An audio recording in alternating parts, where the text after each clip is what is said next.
universitaire de Montpellier, un syndicat étudiant qui lutte contre la sélection à la fac, la précarité étudiante et les luttes aussi interpro comme depuis 1 mois et de 2 mois maintenant contre la réforme des retraites. L'UNSA c'est un syndicat quand même qui est constructif, qui est réputé comme étant modéré. On est dans la rue et on se pose la question de jusqu'où ça va aller.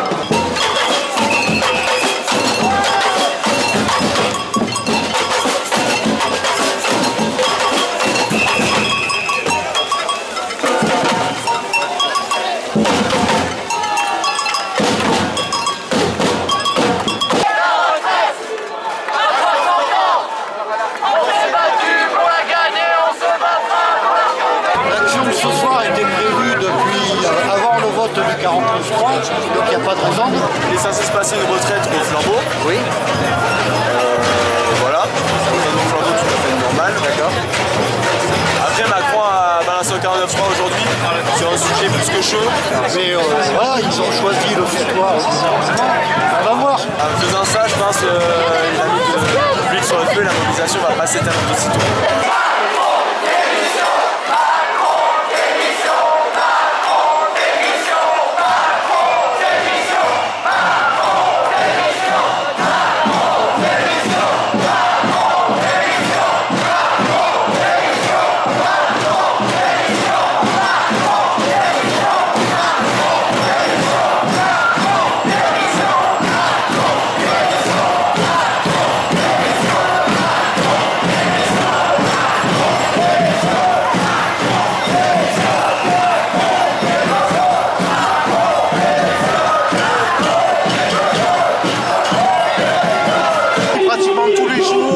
Avec la CGT, la CFDT, avec l'ensemble intersyndicales, avec Info, avec tous les syndicats en fait, et ils avancent ensemble depuis le début du mouvement, que ça soit coordonné et que surtout on reste tous unis avec le même objectif. Il n'y a pas de division pour l'instant intersyndicale parce qu'il y en a beaucoup qui font courir le bruit.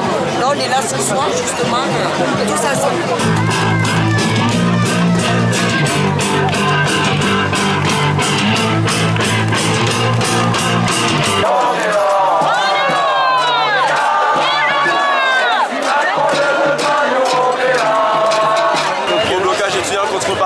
Paul Valéry a été bloqué durant 3 mois, si je ne me trompe pas. J'étais pas là encore, mais de ce que je sais, c'était 3 mois. Le Parcoursup est passé, malheureusement. Mais je pense que les syndicats étudiants ont aussi appris de leurs erreurs de ce mouvement-là. Et maintenant, je pense qu'on est prêt aussi à construire un mouvement dans la durée et un mouvement dur pour faire plier ce gouvernement-là. On restera mobilisé la CFDT, c'est la consigne de Laurent Berger après-midi. Là, il y a Paul Valéry qui est bloqué depuis mardi et Info en exclusivité. L'Assemblée générale aujourd'hui a reconduit le blocage illimité et intégral de la fac jusqu'au retrait de la réforme et a voté également l'occupation de l'université jusqu'à la démission du gouvernement. Macron comprend que le rapport de force.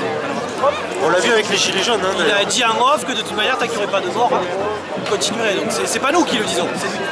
Donc ça devient de plus en plus préoccupant. Et nous qui avons la légitimité parce qu'on a été élus dans nos différentes branches, nous l'UNSA à la métropole de Montpellier, je veux dire l'éducation. De plus en plus, ça va être compliqué d'expliquer à la base qu'il faut rester constructif, d'être dans le dialogue, de faire juste des petites soirées comme ça avec des flambeaux, de se réunir pour manger des merguez. Voilà, ça va être de plus en plus compliqué. C'est vrai que le 49.3 fait mal, c'est vrai, mais les blocages deviennent de plus en plus durs. Donc je pense qu'il y a un espoir quand même à garder sur ça que le gouvernement pourra le faire plier par ces moyens-là. On a l'impression que ce gouvernement, les représentants sont démocratiques du moment que nous sommes d'accord avec eux. Là, on n'est pas d'accord avec leur truc. Il n'y a pas de respect des corps intermédiaires, il n'y a pas de respect des syndicats, il n'y a pas d'écoute vis-à-vis de la population qui est dans la rue. Il n'y a pas d'écoute vis-à-vis des différentes branches qui bloquent et il n'y a pas d'écoute vis-à-vis de ceux qui tiennent des boulots essentiels, qui étaient en première ligne pendant le Covid.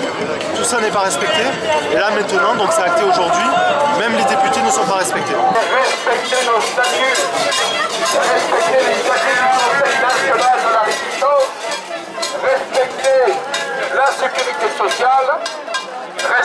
le droit des femmes. Ça passe à 49.3, on est assez peu étonnés. Faire passer ça en 49.3, c'est scandaleux. Ça a un impact tellement important sur les gens que ne pas respecter un minimum la démocratie en faisant voter les députés individuellement à l'Assemblée, c'est vraiment très décevant. La sortie par le haut de cette crise de régime ne pourra se faire qu'en partant de la force de nos mobilisations, par les liens qu'elles ont permis de créer par la jeunesse qui est notre avenir. Il faut construire ensemble un projet au service de la plus grande part de la population. Je vais vous dire là, mon sentiment, je ne crois pas une seule seconde qui va rebrousser chemin par rapport à sa logique concernant cette loi. Donc on va voir ce qui se passe au niveau des députés. Les députés, ça serait bien aussi de voir les élus locaux se mobiliser. Le mouvement social doit impulser un sursaut démocratique, sinon Emmanuel Macron restera dans l'histoire comme celui qui aura achevé la 5e République, un père ubu en version énarque. La radicalisation d'un pouvoir autoritaire nous met dans une situation dangereuse. Notre mobilisation est plus que jamais nécessaire. Notre union fait la force. Merci. On est là. Même si Macron ne veut pas, nous on est là.